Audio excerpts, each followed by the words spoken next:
Amazing. Yeah, do that. Do Yeah. that. Okay. There's someone hiding behind the camera. Oh, there you are. Well, hello. There I am. Well, tell us how you ended up here, Mr. Ingram. How did I end up here? I was being a smartass on Clubhouse, then a smartass on Ken Wall's Live, and then it resonated. Yes. Oh my God, isn't that amazing? Well, hello everyone. Welcome to Ask Migena show. I like to say or enter these spaces by saying we are live and alive, or we are alive and live, whichever one comes first, depending where you're sitting in the world, mentally, emotionally, physically. So, because I still haven't figured out when we're actually live. Once I hit that, I guess, go live button. So it is what it is. And I have here with us the one and only Joe Ingram, True. someone I connected with in 2021 through Clubhouse. And then we took a 2-year break. We didn't communicate after that initial message exchange on Instagram. And then my dear friend and I, Ken, are on this other live Instagram, and Joe happens to join because he's Ken's friend. And then as I follow him, I'm like, wait a second. I know Joe already. We've known each other for years. And I was very curious to know if we had a positive conversation, a negative conversation. And of course, he was someone that responded to my message, acknowledged me. It was very kind. And given that I don't know much about Joe, and I love the element of surprise, and rather than me getting on a Zoom with you, Joe, I figured since I have this Ask Migena show and I like to include our audiences to ask questions, I figured let's have this real, raw, unedited, unfiltered conversation as two friends who met a long time ago, but getting to know each other a lot better All over again. all over again. It's like a reunion. So welcome and thank you for your time. I know you're super busy, and I'd like to start with the first question, which I love asking very much. Who is Joe? Who are you? Husband, father, author, sales authority, right? The As Glenn Morshower puts it, the personification of the word edutainment. Ooh. So it was Glenn that said that, and I had to go, Glenn, could you explain the word so I know what it is I'm doing? But I prefer to incorporate humor in everything I do. It's why be boring? Why be dull? Everything needs to be surrounded with how can we laugh today, and I like to bring that to other people as well. We share that. We share that because I am very happy when I have the opportunity or create the opportunity to make someone smile, at least, if not laughters, but definitely ignite some smiles in people's faces, because it's such a beautiful way of communicating with humans, regardless of accents, of walks of life, or mindsets. I think smile is that most beautiful universal language that you don't need to be trained on. It's like an automatic, in my opinion. Of course, there needs to be a lot of reminders for people to smile more or to look inside and pretty much remind themselves that there are so many reasons to smile. But when that's not happening, then we come in and we say a joke or we make a certain comment, and then you're like, oh wow, mission accomplished. Right. Someone smiling. Now, Joe, you go by the sales genius, and sales is one of the most talked about topic globally, not just today, Mhm. but always since the beginning of human race interacting with one another. It's always been about sales. Absolutely. Can you help me, because I have a fairly strong sales background, but I would like to hear from you the definition of sales in a way that even a 5-year-old can understand it, like simplify it.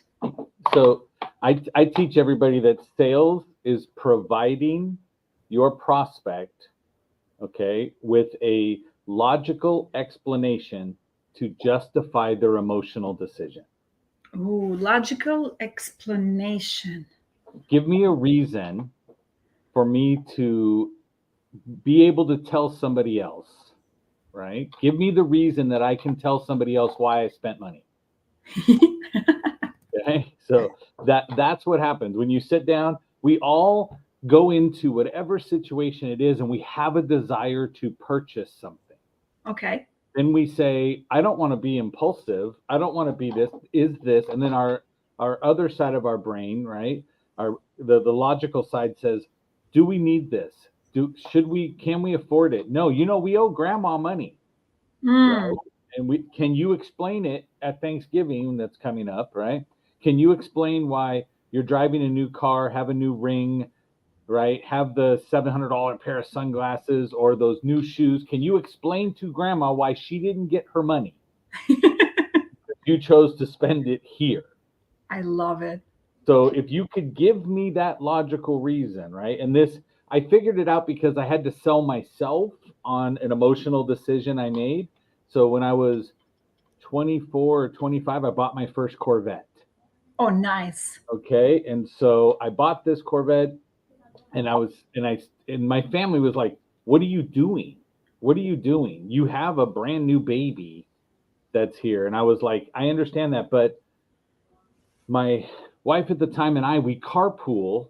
I drop her off on the way to work. I pick her up on the way back. So 90% of the time, it's literally just two of us in the car. So if there's two of us in the car, why do I need anything more than a two-seater? That's the logic. That was my logic. And I'd look at people and I would go, you know what I mean? And they're like, yeah, I get it. That makes sense. So then I can come back and say, well, they agreed with me, so it must be true, right? And then it was so inconvenient, but it was a desire I had, and I gave myself a logical explanation to justify that emotional decision. So you sold yourself on the decision. I sold myself on the absolute unworthiness of a decision. Unworthiness. So it was like, it had no concept of logic whatsoever, but I went and searched for that. So if you can provide that for your prospect, then they need all they need, right? They have everything they need to justify it. But, oh my God, I love what you just said. But now it's you, right? It's Joe, and you sold yourself on the idea that you don't need more than a two-seater.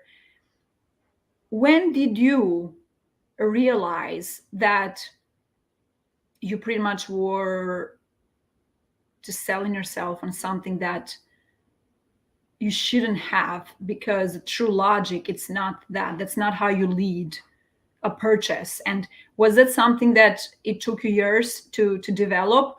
Or did you know from the beginning and you just ignore it because the desire to have the car was bigger than the actual logic that could help you function on a day-to-day activity without actually needing it, but actually wanting it? So when did you figure that out? So for clarity, I had another vehicle. So I had one child. I bought the Corvette and a Ford Expedition, the big, large SUV. So it was in my brain going, we could use the Expedition every time we needed it to go through. But the reality came about 4 months into it. Okay. When we were sitting, so living with us at the time was my father-in-law. Okay. And the father-in-law, his thing was, I want to take care of the baby. I just want to take care of the baby. So he took care of our son, right, all day long. So his answer was, all I want to do is on the weekend, I want you guys to throw me $100 so I can go down to the racetrack and bet on the horses. I love it. Okay. And so I was like, that makes sense. So then the only issue was, he said, I don't feel comfortable driving Joe's baby, the Corvette. Right? He said, I don't feel comfortable driving that because I got to go sideways in the driveway and do all this. So I'm going to take the Expedition. So when he took the Expedition, it left 3 people to get in a 2-seater car. And so at that point, I was like, man, I sold myself really well on that one. I love it. And so once I caught that into it, now it's still, I still kept the car. Okay. Right? And went back and forth. I ended up, paying off the car and giving it to my dad, because my love of Corvettes came from my dad. So I was like, hey, Dad, I paid off the car. Here it is. And then I went and got a more responsible vehicle to go with. Everybody can fit. Right. It was a 4-seater, not going to the 7-seater that I had in the Expedition. So I kept the 7-seater and then added a 4-seater to it. But that was literally how, and again, I wasn't the sales trainer at this point. So this was back when I was an electrical engineer. But at that point, I realized, man, people will tell themselves anything to justify what they want. And they'll give that excuse, and all they need is an excuse. All I needed was an excuse. I could look at you again and go, you know what I mean? And you nod. And then I'm like, yes. So that means it works. It must be real. It's not just me realizing that I made a stupid decision and it was all just a gut moment, right? I can get someone else to buy into my logic. And even though you have no bearing on my finances whatsoever, right? Or whether my child gets from point A to point B with his parents, right? Wow. None of that matters. I just need the social validation of that. And then it wasn't until I got in the automotive industry that I realized all I really had to do was give people a good enough story to tell their family as to why they just did what they did. And if I could recognize that ahead of time and tell you, well, you understand this is a good deal because you do this, this, and this, and here's the benefits, then they go, ooh, I can remember that, so I can go tell my family members why, when they go, why would you go buy another car? And, okay, fine. And it carries right into whether you buy a software product, whether you buy anything else. A really written sales page, right, explains to you the benefits. But if it can give you the benefits in a way that is easily explainable, then you buy it, right? Wow. So do you train people to be successful sales people, or do you also train people to be logical buyers? Like where is your focused? So I get paid to sell, right? Okay. So my company is training. I do business to business. So I train companies. My company trains companies, salespeople, to sell more. I love it. Okay, so that's what we focus on. In the process of focusing on it, everyone becomes educated as to what it is we're saying and why we're saying and the psychology behind it, which makes them a smarter buyer. I love it. Okay, but only when somebody calls me and goes, hey, Joe, is this a good decision? This is what I'm thinking on, is when I'll sit back and go, let's go weigh it out. Let's go look for positive, negatives, go back and forth. And you can go back. I mean, this is 2023. We can go back to and say, let's do a Ben Franklin, right? Draw a line down the middle of the page and say, these are the pros, this is the cons, and come up with what's there. But I love it. Overall, you need to have the element of logic. Yes. And when you understand like personality types of people, there is that overly analytical person who is only making decisions from logic.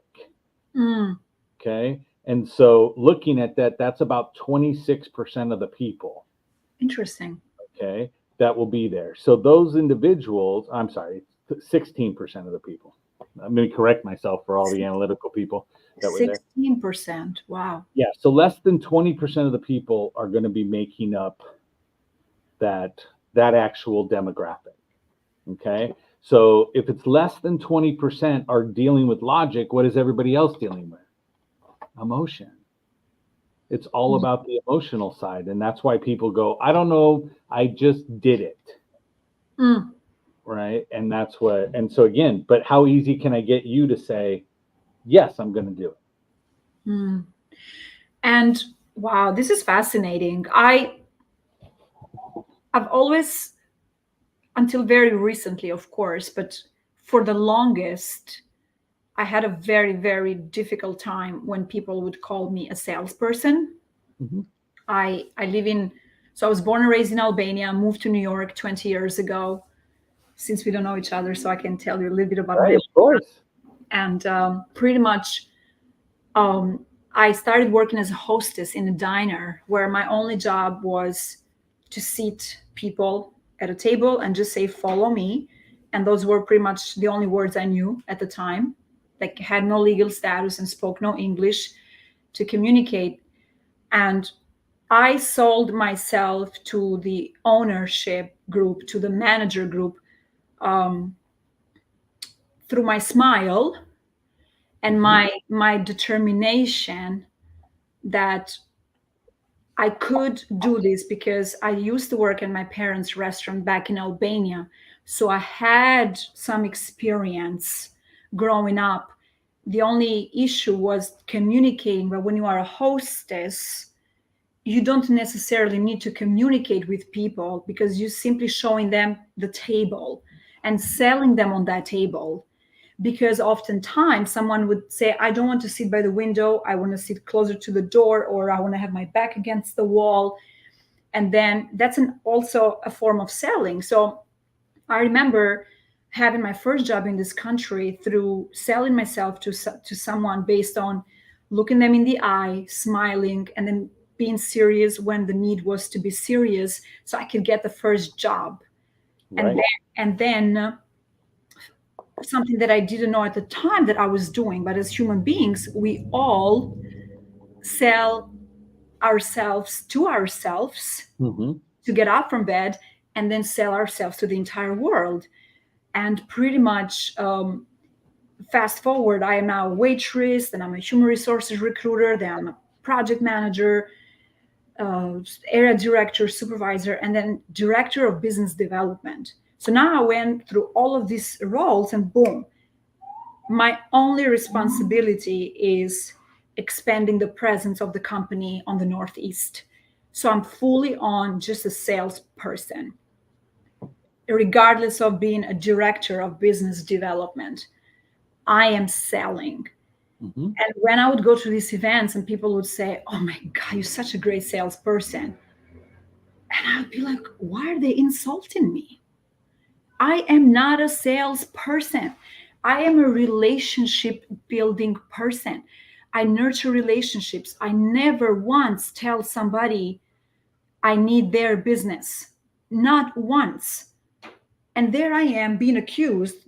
That's what I was thinking. Like, I found it very insulting. I felt like, how dare you take away my purity of the way I'm showing up in the world. Right. You already know. Is to help, not to. But again, it comes from definition, right? Yeah, from definition. And then, of course, after I resigned that job and decided to be a big girl and open my own company, where I provide pretty much, I'm a sitter, I'm like a business matchmaker. I sit businesses at the table. I'm like a fast tracker or a conduit, you name it. And I not only am selling, but I am selling for so many companies, and I love it so much. And it's one of the biggest compliments I could ever receive, because for God's sake, if we're not selling, beginning with convincing ourselves that we can do this, let's sell Migena first. Let's sell me first. Okay, we got that done. Now let's go and let's sell some other people on the idea that what I am about to present to you, it's actually something you need. Right. We're not just wasting people's times. And I think it's such an art. And when I saw that you were a sales genius, I am like, wow, there's so much to learn from Joe, because I am that person who went from the opposite, from extreme negative to pretty extreme positive, where I'm like, yeah, call me that all day. I love it. I embrace it. So that's why I asked you the question, if you're training on how to sell versus how to be an excellent buyer. But in my opinion, if you're so good at this, by default, the other is being taken care of. So it's just one. There's no separation. I just need you to confirm that for me, because you're absolutely right. Also, look at it though, that if everybody stops and understands that every morning you are selling yourself. Okay. whether you're selling yourself on the good parts about you or the bad parts about you. Okay. So I look at it and go, if I wake up in the morning and I start selling myself on the bad stuff, then I'm depressed. It's hard to get out of bed. Okay. And so a lot of people, I believe, avoid becoming entrepreneurs because they need the threat of being fired, right, as a reason to get out of bed in the morning. I get up in the morning and I'm like, I have to go to work because I have to get paid and I have to go do this. And if I don't go to work again, right, then they're going to fire me. So now I'm up and now I'll start going. Wow. And then we hope we hope the things that happen to us during the day decide whether or not it's positive or negative. I love it. So when you are an electrical engineer, right, by degree, yeah, by degree, when did you decide to make this huge shift from something so, I'm assuming, technical to something so like broad as sales? So my actual choice to be an electrical engineer came from my parents, not from me. Okay. I said, I want to go fly helicopter pilot. I'll be a helicopter pilot. Nice. I want to go fly helicopters. And my mom looked and said, well, that's kind of dangerous. So she said, why don't you go and learn how to put back together all of that electronic stuff that you took apart to see how it worked. Right? So take apart alarm clocks, VCRs, whatever it was, I took it apart. And so she was like, but you don't put them back together. I'm like, well, now I know how it works. That's all I was trying to figure out. And so she was like, go there and do that. So it wasn't anything that was passion filled. It was go check off the box to say, go to school, get a degree. Noted. I went there. I was only acting as an electrical engineer for about 8 months of my employment. After that, I got promoted into management. Got it.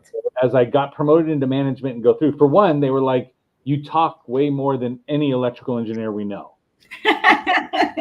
They're like, can't you be quiet? I'm like, I'm helping those around me. Right? And they're like, well, why don't you go do your job? I'm like, my job's done.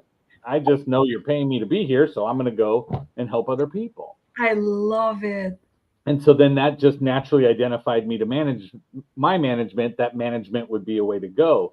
So after that, I became like a line supervisor. And then I became, a senior this or a senior that. And so in the matter of a couple years, I was running the entire division that I got hired into.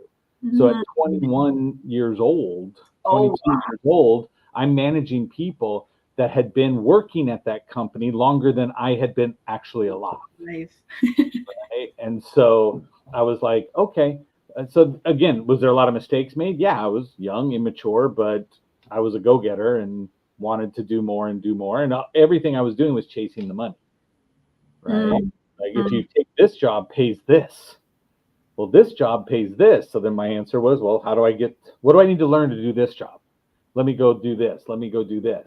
And so I didn't do anything sales related, other than selling candy bars for Little League and things like that growing up until I got to that point where I was like, okay, I can't handle this anymore.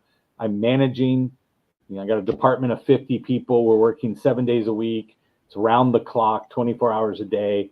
And then you had to, every time since I was working aerospace, that meant the government was writing the checks. So depending on who came in on what election or what was happening with the budget, all of a sudden it was like, we have a department of 30 people, had to go down to 3. I was one of the 3 that lasted. So when we time to build it back up, I was an easy choice to take over management because my manager had got let go. And so okay, build up. So at least once a year, and I was there for 10 years, at least once a year, you had to lay off your staff for several months and hope they were available when you called them back.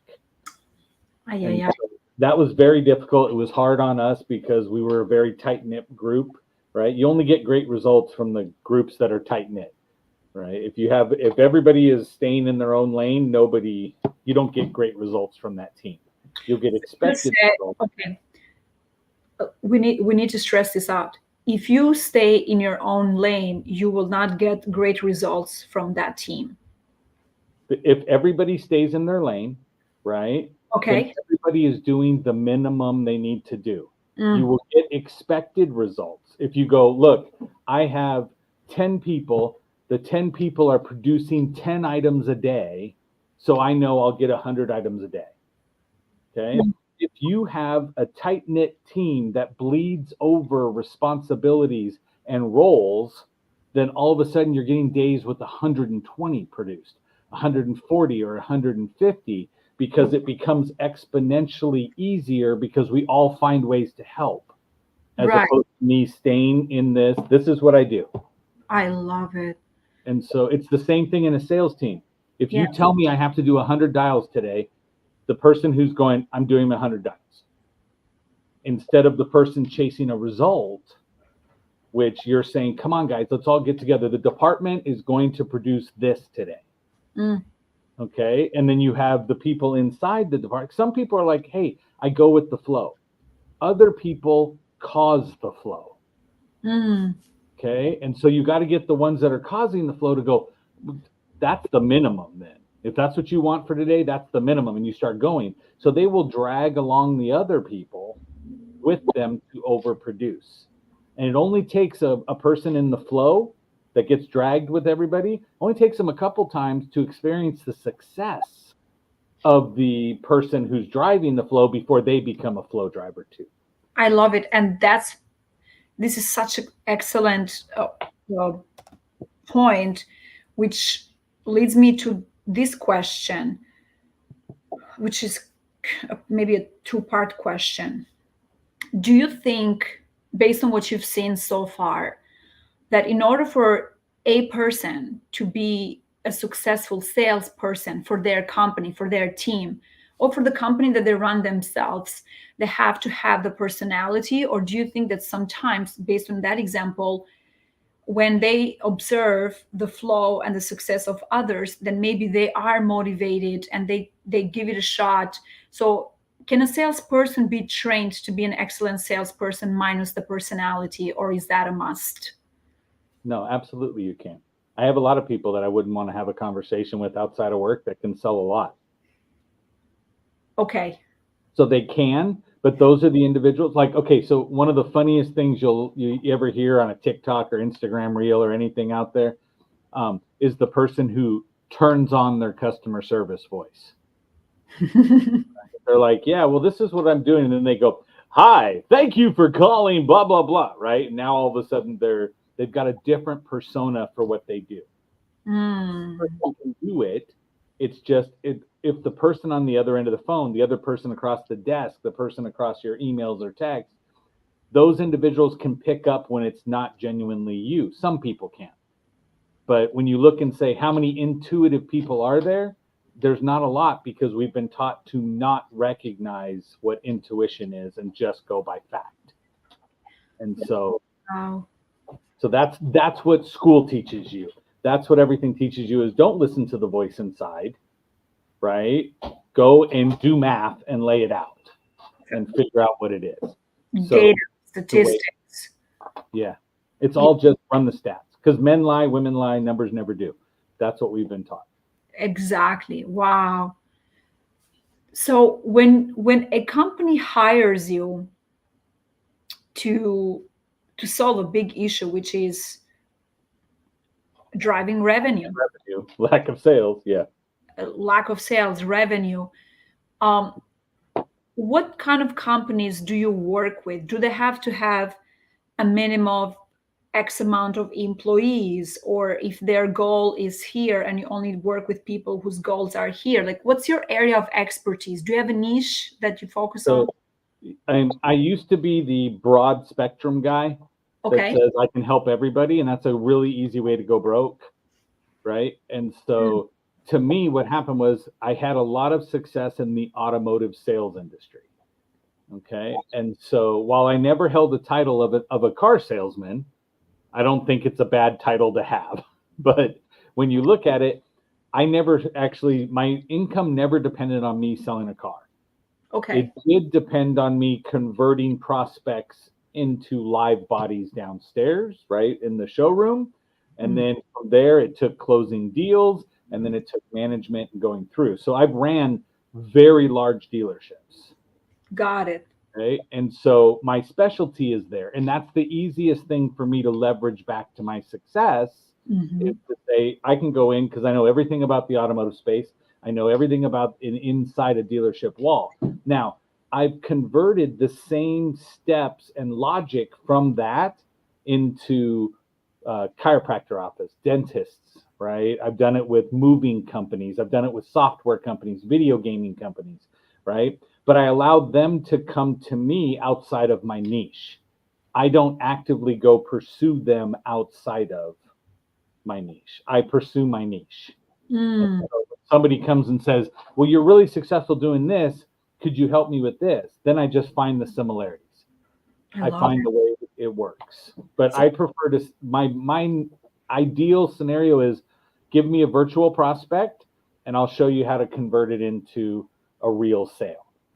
So somebody who's on chat, text, email, social media, right? How do you get that person from that I'm separated from you and I'm not, right, going to spend time with you to actually buy something from you? I love it. So where do you have a website, Joe, that I can share with the audience? The easiest one to go to that has everything on social media is thegeniuslinks.com. So it's a link page that has all of the stuff on it. Thegeniuslinks.com? Yes. And I will post it here. Is this the one? That's the one. Perfect. We're going to leave this here for a while because this is fascinating. And it's an art. It truly is an art. And I am in the Grant Cardone ecosystem as a certified trainer, mentor, coach. And yes, one of the biggest challenges for even the mentors and the coaches is driving sales, closing leads. And it's just, I don't know, one of those topics where we're like, really, like we all are experts here. And yet there's always that aspect of how do you sell someone on themselves, not necessarily on you or on the product, because I think if you sell them on who they are and what's needed for their success, I think that's like game over. And well, a lot of people, right? And so like Grant told me, right, when we were talking, he said, Joe, you're like what I used to be. And I was like, what's that? He goes, you're always looking for the next best way to sell something. I was like, yeah, you're right. He goes, I don't have to do that anymore. Because how hard is it to close someone who's reaching out to you to buy? He said, it's all about marketing. Yep. It's all about creating that interest, letting the person know. Like, so with social media and with everything. And after I talked to him and Bradley, and we went back and forth saying a whole bunch of stuff. I started putting videos on my YouTube. I started putting videos on my LinkedIn. I started putting videos on my Instagram. Right? With the intent of doing what? Not to say, hey, I'm so great. It's literally to get the touch points needed for you to get to the point of saying, I know this person. I like this person. I'm listening to this person and I can believe this person, right? So I say sales is like, listen, believe, buy. That's your 4 steps. It's the same thing that happened, McGenna, with you and I. Okay? Something I said to you, you said, I kind of like what he said.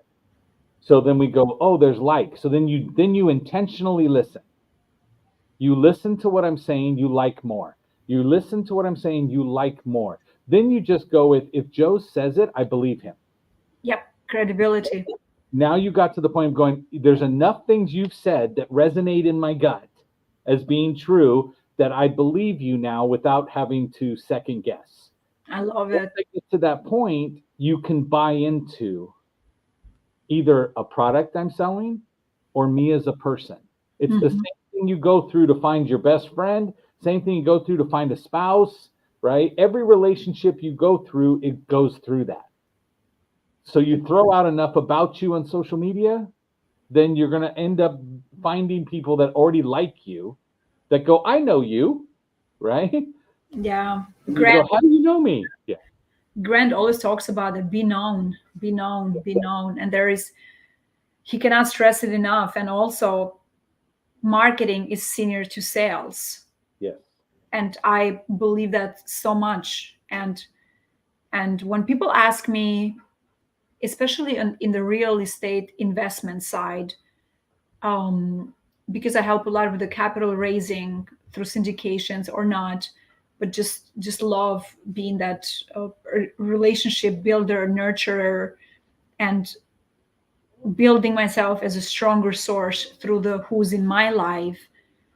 And it comes down to me investing in the person, not in the product and not in the asset class. So when I'm asked the question, what do you invest in? Like what's your area of expertise, or if you were to choose what would be an ideal asset class? And I always say I don't invest in buildings. I invest in the teams. If I am in front of a team that has a deal, it could be a land development, it could be a multifamily, it could be a industrial storage, you name it. I am putting my trust on the team. And then when I go and speak to my investors and sell them on the credibility of the team, it's more important for me to sell them on my trust with them, because if I am being trusted in that half an hour of communicating, they don't necessarily need to know the team that I am vouching for, because I am the person that it's You represent the glue, right? I am the glue. And this is why I wanted to have this conversation with you so much, because oftentimes a lot of people out there are still very hesitant because they feel that when a person comes across as salesy, to them it's an insult, or he's here to get something from me. And I want people to realize that this person has a few things that may be beneficial to you. Just have an open mind, right? because you don't know why are you having this a trigger that you're going to block this person because he's selling and he's going to make something, and to him you're just a number. And this is why I was asking earlier, how important is the personality when you train people, because there's nothing more beautiful than when you are in front of someone that you like, trust, and you want to do business with, and then they don't even care what it is that they're investing in. They're like, hey, anything you're involved in, send it my way. I would like to take a look at it.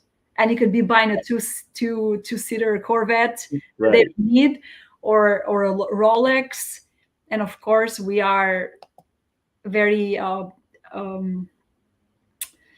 do I call it? Very calculated humans, in the sense that we lead with integrity and we lead with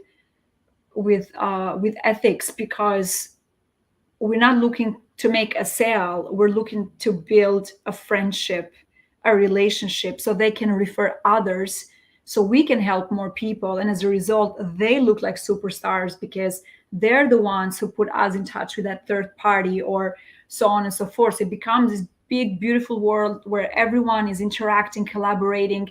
And then as a result, everybody's selling and buying, and the economy is better. But now I feel lately, with everything that's been happening in the world, people are going back into their fear zone, and when the ground moves, nobody feels confident in building, right? And yeah. so, but Yes. can I challenge your thought process just from my point of view? Okay? Yes. So there's a great book out there called Challenger Sale. Okay. Okay. So I am one of those people that is defined as a challenger sale. So I have no issue with telling you that my product or service will not give you what you want. You should go talk to my competitor so-and-so. Okay.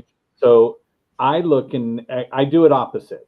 So if you walk into it saying, I want to build a relationship, okay. So in hearing what I've been hearing, you're a relationship seller. Okay. You're out there and you're going to take the relationship with the team that's got the property or the land or whatever, you have the relationship with them, and you're going to now transfer it to the person with the money, and you're the conduit in between, or the relationship connector, right? At that point in time. So to me, I don't sell that way. And the reason I don't is because it's too long of a sales cycle. Okay. Because I have to build a relationship, which means I got to send a certain amount of emails, a certain amount of phone calls, a certain amount of Zooms before we go, oh, great, you're the person I want to trust with my money. Okay. I change everything I look at and say, I will have great relationships with my clients because I deliver results. And results is ultimately what they're looking for. Facts. If I like you, on top of the fact you get me results, that's great. Okay. I have a Persian restaurant down the street from here. Okay. So my wife is Persian. We go to the Persian restaurant. I go there. The food is amazing. Amazing, right? Best we found, other than her cooking at home. There you go. I'm safe, right? So, but when you look at it, right, she is an amazing cook.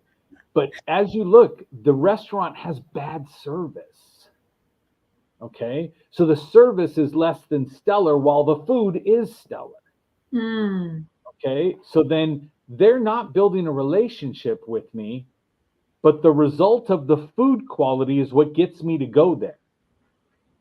Okay. So if you look, there's one waitress. She's great, but it's only when she's working is she going to be there. So my result with that establishment is that I order on my phone and have it delivered.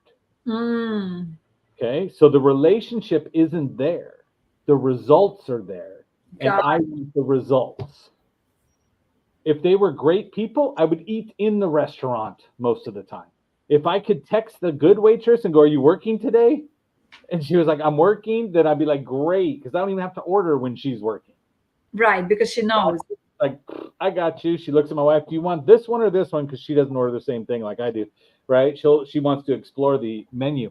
So then she'll come back and go, are we doing this, or, and again, it makes it easier for us because there's familiarity.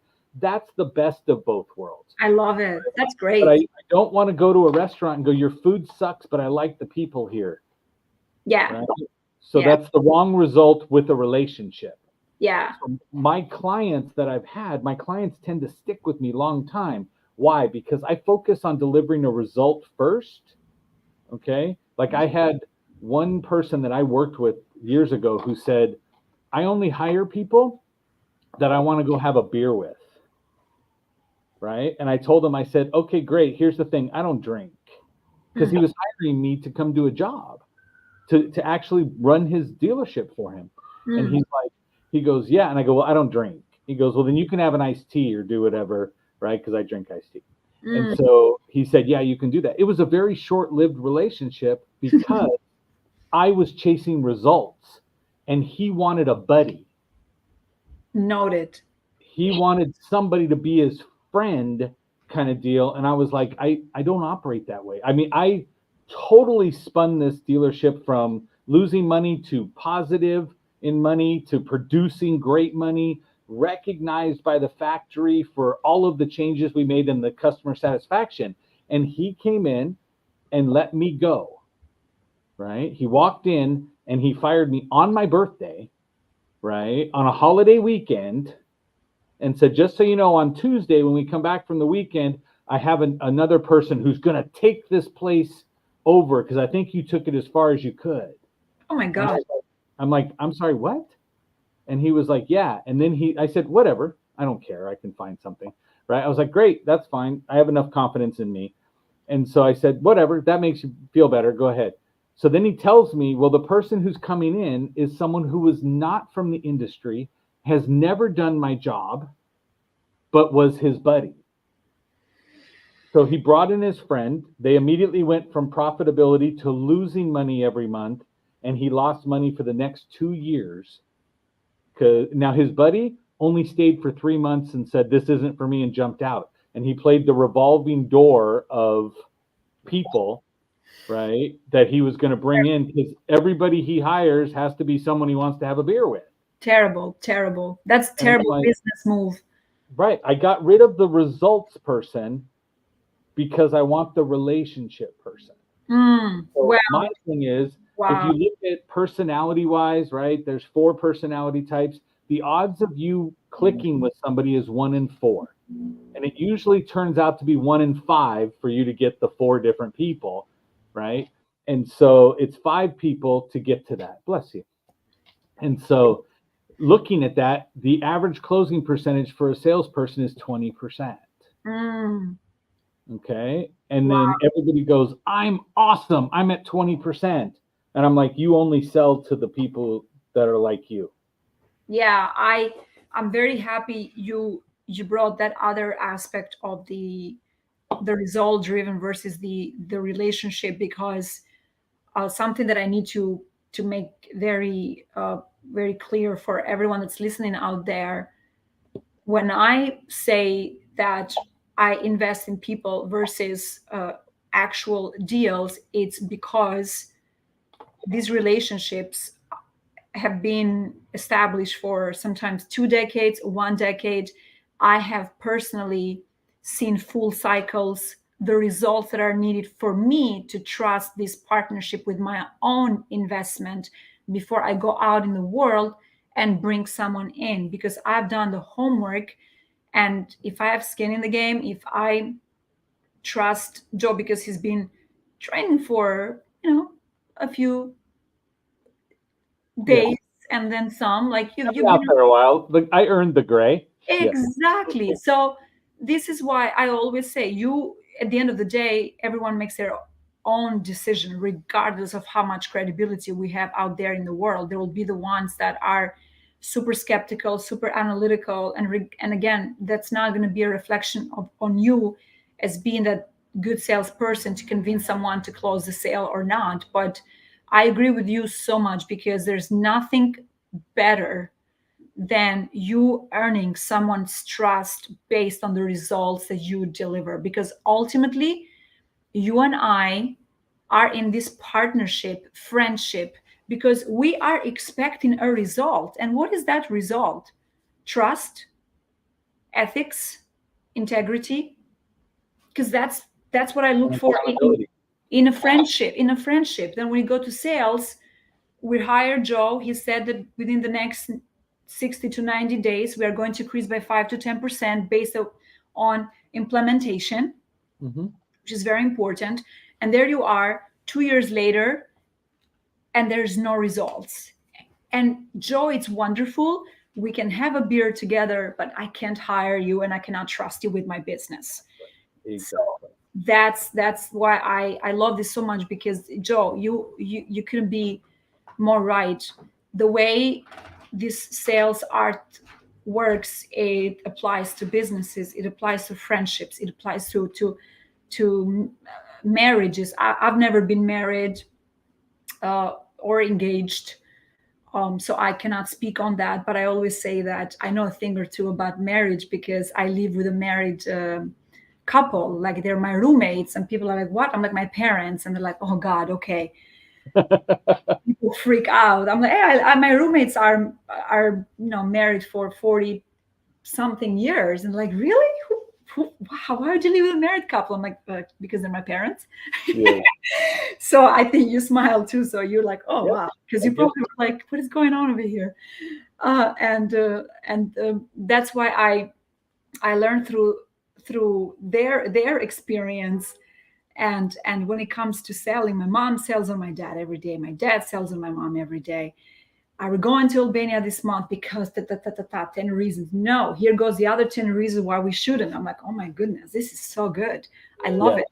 And you get trained on that, and then you take that and you apply it into a business. You apply it into a Zoom call with a stranger, and you're like, wow, that was a lot smoother than I thought. I wonder where that knowledge came from, because it's no different if you're selling a vacation or if you're selling a pair of socks or a pair of Louboutins or a car. It's no different. And I love this so much. Now, Joe, where do you live? I live in Southern California, out in Irvine. Nice. You've always been in California? Yeah, born in California, still here. Yes. Love it. So, because I like to ask some fun questions outside of the sales. You mentioned that your birthday falls into a weekend. When is your birthday? Labor Day, which is why everybody gets that holiday, because my mom was in labor with me. My God, So I'm sure she went through a lot. I'm that's sure she did go through a lot. the size. So poor woman. Yes. Thanks, Mom. We love Yep. Mom. Labor Yep. Day weekend. Wait, you're Virgo, right? I am. My dad Yes. and my brother both are Virgos. Dad Yeah. is September 1st. My brother is September 9th. Yeah. I'm September 2nd. So that just means we're all difficult. Yes. We have high expectations. Yes. The men in our house are both Virgos, so they're loving, they're caring, biggest hearts ever. But they have their Until you expectations. mess with them. No, Until you no. mess with them, then you're gone. Then Done. it's like Dead to me. Yes. it's interesting. But I'm Pisces, so I get along with all signs. Nice. Because I'm the oldest sign out there, so I get along with everybody else. Like I tell everybody what to do. I'm like the boss of the signs. I'm like, no, no, no, no. You're my dad. You're Virgo, but I'm the daughter. He's like, okay, fine. You're an exception. So I'm always an exception. Yes. Great relationship with my parents. Clearly, we live together, and my brother. So we're from Albania, so we love the whole family living together. Unless then you get married, then you leave the house. Until then, you don't. And then you have to come back on weekends, and you have to come back. Or live in the same house, second floor, with an entrance in the back, or the Right. same building, or right across, so you can wave.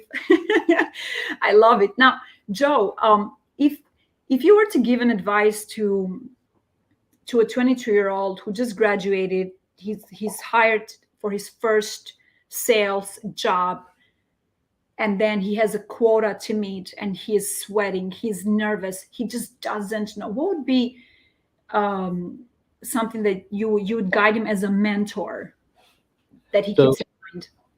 the stressing out and that means you're overthinking the wrong direction, right? So I always tell people anxiety, right? Anything that you look at that makes you feel like crap is you're using your imagination for a negative outcome.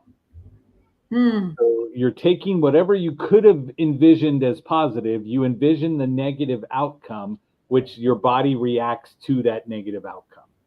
So I would at least, as a minimum, stop predicting that you're failing to meet quota.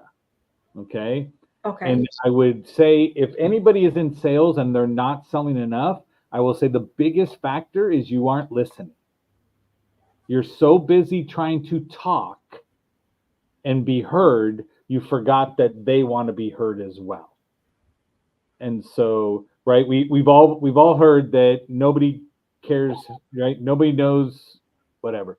Nobody cares how much you know until they know how much you care. Facts. Okay.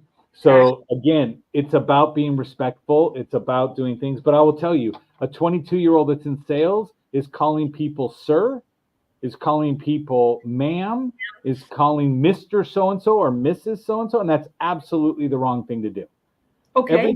Right. Because what you do, right? So when you were on Instagram with Ken doing a live, right? And then I'm over there smarting off, you were like, I know this guy. Right? I know this guy, but you didn't go, I know Mr. Ingram. You said, I know Joe. No, Joe. I already put you in the bucket of a friend. Right. The familiarity is what you want to capitalize on. Oh, nice. So I don't want to, if you call somebody Mr. or Mrs., you are elevating them above you. If you call them sir or ma'am, you elevate above you. Do you ever want to buy from somebody beneath you? No. No, I want to buy from the expert, the person who knows more about a subject than me. So 100%. again, you should at least put yourself at the same level. Wow. Okay. So when I go into companies, I've been in with other companies that somebody will bring me in because they're we service the same industry. They just don't do what I do. And they'll walk in and they'll turn around and go, oh, Mr. Johnson, this is Joe. And I go, okay, what's the first name? Name. And they're going to go, oh, my name is James. And I'm like, hi, James, I'm Joe. Because I'm not going to call you Mr. Johnson, right? I'm not going to elevate you above me because that's the fastest way for me to walk out of your office without a sale. And so when I'm on the phone, same deal. I'm going to say, again, my name is Joe, and who do I have the pleasure of speaking with? If I'm calling you and I have your name on a list, right, then I'm going to call you and ask for you by your first name. I love it. Okay. And that's where most people, right? So like Andy wrote Bravo earlier from LinkedIn, Yeah, right? Chef Andy. Yep. Yeah. So I would call and ask for Andy. I would not call and say, can I speak with Mr. LaRusso? You already created an obstacle, a door. Right. You created a door that you need to And knock. their gatekeeper knows that you don't know them either. Now it's like, oh my God, they have no idea who this person is they're speaking with or trying to speak with. Yep. Oh wow, it's so. You're hurting yourself. And again, but everybody will go back and tell you got to be respectful. Okay. You got to be respectful. I'm like, I'm not going to be respectful. I'm going to be respectful of their time. It doesn't mean that with my language, I have to be respectful to place them above me. Okay. So why does Starbucks call out your name? Right? They call out your name, even though they butcher yours all the time, right? Mine's 3 letters. They can get it. It's Megan. I just say Megan. Yeah, that's easier, right? You've already determined it's easier to get a name. So you intentionally got your name wrong and you know what they say. So you changed it so they got your name right. Okay? Because the most important thing for every single person is to hear their name pronounced correctly. Facts. Okay. And so when someone says it, I'm like, wow, they got it. Right. Exactly. And so my Starbucks name on my app is, so I only drink iced tea, but everybody, like the one by my office, they all know who I am. The one when I used to run dealerships, whatever was closest by, they all knew who I was because I order so often. And so, but my name is Joe Almighty. Name. But it's broken up as ALL-MY-TEA. So Almighty, right? Oh my God. It only takes one time for them to walk up with my cup because it's on the printed label. They can read it and they go, Joe Almighty. And they look at it, I'm like, oh, you're so kind to call me Joe Almighty. Thank you. And then I grab my tea and go. But now when I walk into Starbucks, right, the people in the back, it's all hustle and bustle. They're like, Joe Almighty, what's up? Blah, blah, blah, blah. And then everyone around is like. But again, I just yell back their name because they all have name tags. Why? Because it's important to get names right. So then when I yell back their name, they feel good about it. So good. Okay. And so then your name brings you closer to people. So true. And so stop separating yourself by calling Mr. and Mrs. Okay. Right? So that's for that first time salesperson working into a company. How do you feel about quotas? Quotas are necessary because a lot of people, right? So if we go back to what we said earlier, you have those people that take your quota as a challenge to beat. Yes. And there's other people that take it as it's just how I can get through without being fired. Okay. So if you actually set your quota based on what's accomplishable and what is in reality, like I don't go in there and go add double the goal because we're going to get more money, right? Double the goal will sell double. I don't believe that's true. So I'm more of, I'll take the logical approach to setting it and say, here's the last 90 days of your performance. And I will add 10% to that 90 days.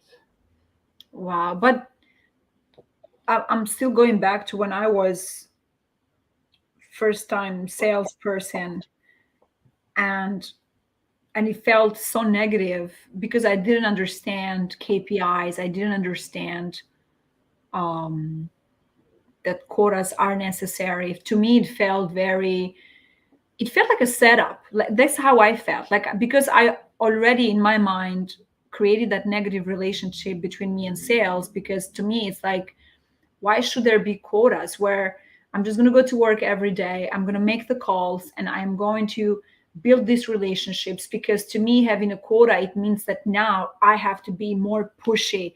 And if Joe, who is my friend, it's not ready to buy this month, but he's ready to buy next month, but that means I'm not meeting my quota, I have a problem with that, because now it shows that I didn't meet the quota, I'm not qualified. Meanwhile, I'm working very, very hard, but no one can see that because all they see is a quota that wasn't met. So that's me thinking. So for someone that's new that may think like I used to think back in the day, what would be something that can smoothen that relationship with quota for a salesperson? So again, if you give me a quota, my first question back to you is, how do you expect me to reach this quota? Of the people that have hit quota before, what are the best practices that they've done? Can I talk to somebody who consistently beats quota? I love it. So I can talk to them, right? Like, so again, I don't encourage anybody hire a brand new person and throw them out there. Okay. I believe in duplicating my best people. Ooh. So if I've got somebody, so again, if you are the one that's killing it and crushing it, and then I go over and grab little Billy over here to say, Billy's going to be my new salesperson and come in and I hope he's as good as you. No, I'm going to say, again, this is what we're going to do. I'm going to partner you with Billy. Billy's going to come in. Billy's going to learn everything from you. But during certain times of the day, we're unleashing Billy to go out and make the calls, right? Solicit the business, do whatever. When he gets an appointment, you do the appointment with him. And the whole appointment, when you sell it, is yours. That's your payment for training him. I love it. So Billy becomes ultimately your assistant, but he gets to watch everything you do, and he gets to watch it again when it's his deal. I love it. So it's twice the learning curve, right? So that means I cut the curve in half because he's getting twice the opportunities instead of me sitting him in front of a computer and saying, go do this, go do this, go do that. I love it. And this is one of the questions I wanted to ask so badly the most, but I didn't want to go straight into this Q&A versus us having a conversation, because I mean, no wonder they call you the sales genius, because I love that so much, because looking back and feeling all that stress when you pretty much shadow somebody that is an expert, then you are set up for success, and there is no quota you cannot beat eventually. So I love that, because I feel like many times people are set up to fail. Right. Well, I would prefer to duplicate my top person. Right. I want to duplicate my top person. If you do not partner them with your top person, your crappiest people will make time to tell them how they do it. Right. And they will then duplicate the bottom of the barrel. So in all sales organizations I go into, I say I break it up into thirds: top third, middle third, bottom third. Spend 2 months in the bottom third, I replace you with a new person. Okay. So now that new person that comes in is usually excited, eager, and just on their own energy will push themselves up to challenge the first third people. And so what happens is they get up there. My job is to keep them up there by having them work with the other people. And then we just push down the middle third to the bottom third, and in 2 months they go away. So it forces everybody to elevate. And then when my top person and my bottom person in the thirds, right, equal less than 10% variation, I have a top-notch team and I'm good to go. They're all going to compete with each other to be number one. I want a whole team that does it. I just don't want a team that does it disrespectfully. I love it. I know your time is very limited. You need to go in less than 5 minutes, but just going back into your business model and how you are this solutionist, do you have a team, Joe, that you bring with you when you go into these organizations and you train the sales teams?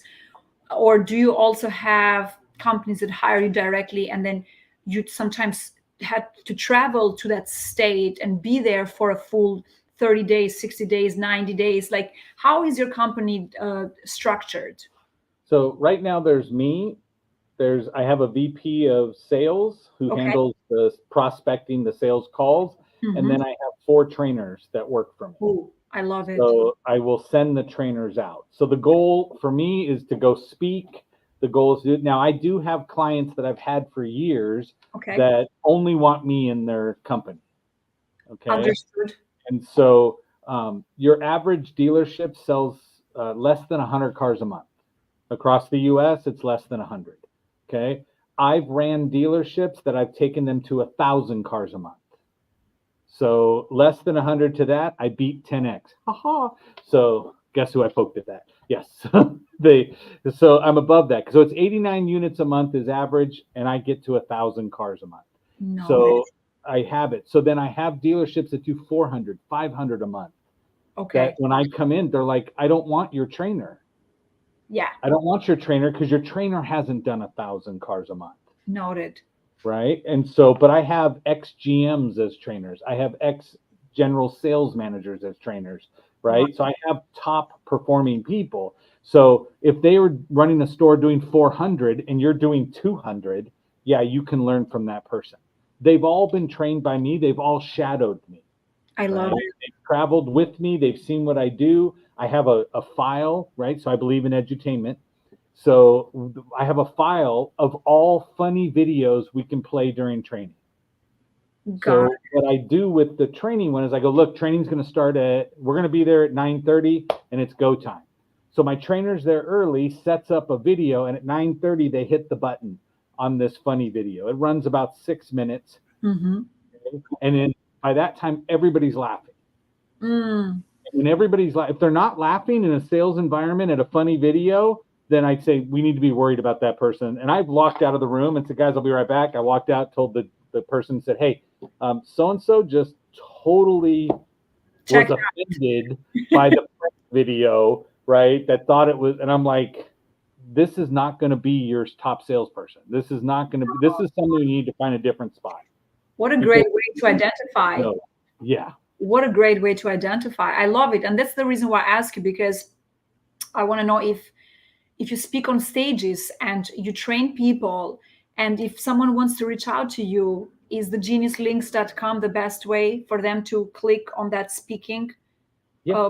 Okay, perfect. I love it. There you'll find, so I use the Genius Links as a filter.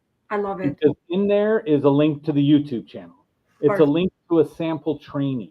Okay. And so if you wanted to, for your people, I'm going to add a link after the show's done, that if they go to the Genius Links and scroll all the way to the bottom, there'll be a little shaded out one that says secret. Ooh. Okay. If they click on that, they'll find a hidden page on my website that will give them ebooks like, how to win friends, influence people, right? The Think and Grow Rich. Those ebooks will be there, plus sample presentations that I do when I speak. So they can get the information without it. That's amazing. Right? Wow. So I'd rather give it to you and you were able to sell something. You can come back and go, I learned it from this guy, than for you to go, yeah, I don't know if it might have worked. It might not have worked. No, wow, that's amazing. Joe, I can't thank you enough for you gifting us an hour plus of your time to talk about sales. And I feel like we can. Because of who she is, that I'm here for an hour plus. Thank you. It warms my heart. And I am so grateful because you accepted this invitation with just a simple us being connected on Clubhouse years back. Mm-hmm. And picking up where we left off. And I appreciate the trust and then generosity.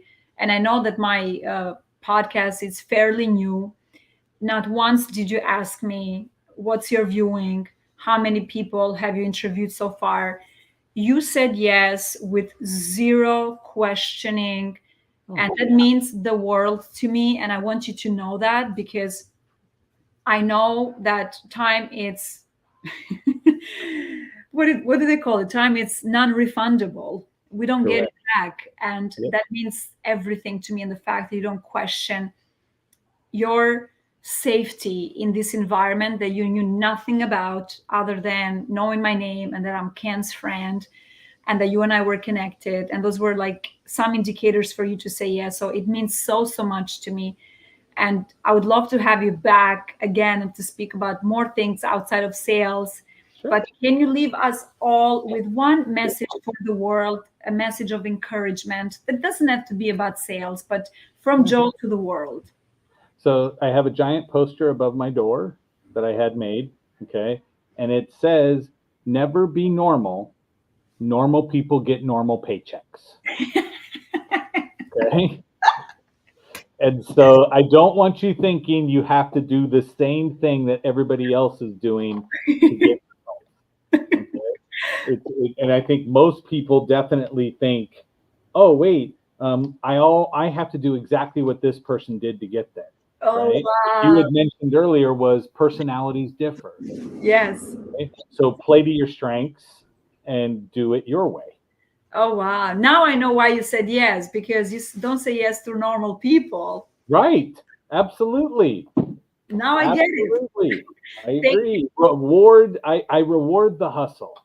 Anybody who's willing to put out a show, who's willing to go ask people on there, right? You had no idea what I could have said or you don't know if in 2 years I changed, right? And I came on and just was completely inappropriate on every subject and cussed the whole time.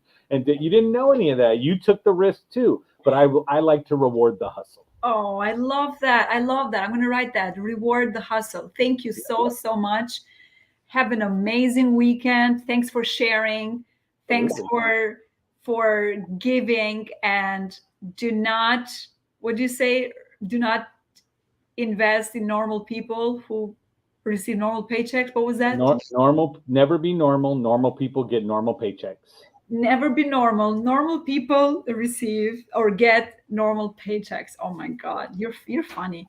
Anyways, I think you should have been a comedian if you weren't going to be a salesperson. That's exactly right. I've heard that my whole life. Why aren't you a stand-up comedian? I said I did it once when I was in high school, and it was all right. But how many comedians make a lot of money? Not many. Not many. You made the right choice, Joe, Yes. because you're making a lot of people a lot of money. So I will go with that. Right. Thank you again so much. And thank you to everyone who watched us today and who will continue to watch us. Reach out to Joe. He is awesome on stage and off stage. Thank you. I'm going to end the stream right now. And I think it's